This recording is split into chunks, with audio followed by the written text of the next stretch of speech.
Philippine Coconut Authority gagastos ng 1.5 bilyong piso para sa pataba ng nyug. Uy! Upang muling pasiglahin ang pagniniyog at ang kabuhayan ng mga salt makers sa bansa. Maganda ito ha. Lalong-lalo na ho sa mga nagpo-produce po ng asin.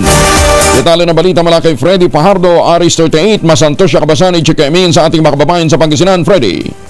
Sa katatapos sa Second South Congress na ginanap sa Lingayen, Pangasinan at pinangunahan ng DA BIFAR at pinamunuan ni BIFAR 1 Regional Director Segundina Gairlan at Dr. Hannibal Chavez, ang head ng BIFAR, Philippine Coconut Authority, sa pangunguna ni Administrator Dr. Dexter Puted, Salt Program Management, Joint Policy Makers, Local Government Representative, miyembro ng Academy, Salt Manufacturers at Salt Farmers mula sa iba't ibang dako ng bansa. Dito sinabi ni Puted na gagastos ang PCA ng nasa 1.5 bilyong piso upang mabigyan ng pataba ang 55,000 coconut palms sa 2025 sa pamamagitan ng Coconut Fertilization Project para mas mapataas ang income ng mga coconut farmers. Dagdag panibutin ng proyektong ito ay kinabibilangan ng low-bearing mature palms na may malaking pag-asa na may taas ang commercial value o production sa pamamagitan ng application ng agricultural grade salt fertilizer o AGSF. Ang production ay binubuo ng soil conditioner gamit ang composting facility para sa biodegradable waste o CFBW at pagbili ng incentives para sa mga compost producer. Tutustusan ng lalawigan ng Pangasinan ng PCA ng 4,180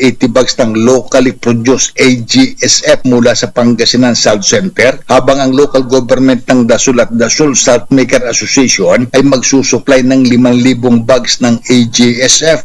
Bahagyang bumaba ang coconut production ng bansa noong 2023 dahil naman sa epekto ng El Nino phenomenon na 14.89 million metric tons, mas mababa sa 14.93 million metric tons sa nakaraang taon. Nasa 589,700 na coconut palms sa 2022 at 1.74 million noong 2023 ang na-fertilize. Pagtatapos debuted na ang Coconut Fertilization Project ay makakatulong upang mabenepisyohan hindi lamang ang mga coconut farmers kundi maging ang salt industry sa bansa.